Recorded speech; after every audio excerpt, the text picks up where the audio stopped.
மணிக்கணக்கு நாள் கணக்கு தேவைப்படாது, ஒரு நொடி தான் தேவைப்படும். அந்த ஒரு நொடியில் நாம் செய்கின்ற காரியம் நாட்டுக்கு நல்லதையும் விளைவிக்கும், தீங்கையும் விளைவிக்கும். விபத்துகள் நடைபெறுகிறது, காரில் போகிறோம், பஸ்ஸில் போகிறோம், ரயிலில் போகிறோம், விபத்து நடைபெறுகிறது. விபத்து மணிக்கணக்காக நடப்பதல்ல, ஒரு நொடியில் நடப்பதுதான் விபத்து. அந்த ஒரு நொடியில் நடக்கக்கூடிய விபத்து விபரீதங்களை உருவாகும். அதே போல் அந்த வாக்களிக்கக்கூடிய அந்த உரிமையை பயன்படுத்தி நொடி பொழுதில் நாம் அழுத்துகிற அந்த பட்டம், அந்த நொடி பொழுது என்ன விளைவுகளை நாட்டில் உருவாக்கப் போகிறது என்பதுதான் மிக மிக முக்கியமானது.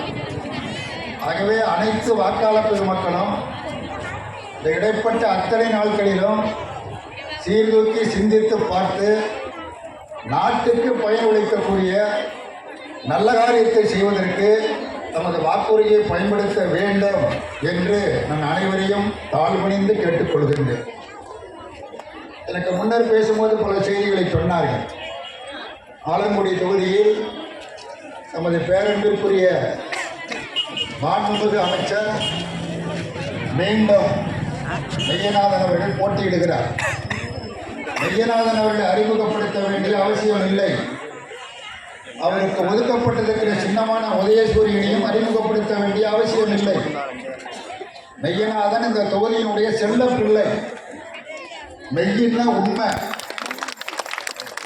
உண்மையான நாதன் அவர் அமைச்சராக இருந்து பல காரியங்களை செய்திருக்கிறார். அவர் முதலில் விளையாட்டுத்துறை அமைச்சராக இருந்தார்.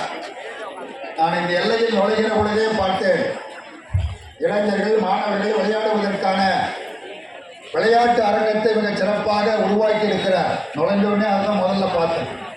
இந்த மாதிரி பல்வேறு காரியங்களை செய்திருக்கிறார். செங்கோட்டையன் குறிப்பிட்டதைப் போல ஒன்றிய தலைநகரத்தை உருவாக்குவது, தாலுகா தலைநகரத்தை உருவாக்குவது போன்ற பணிகள் இருக்கின்றன. அது மட்டுமல்லாமல் வந்தோடனே எங்கள் தமிழ்நாடு விவசாய சங்கத்தின் சார்பில்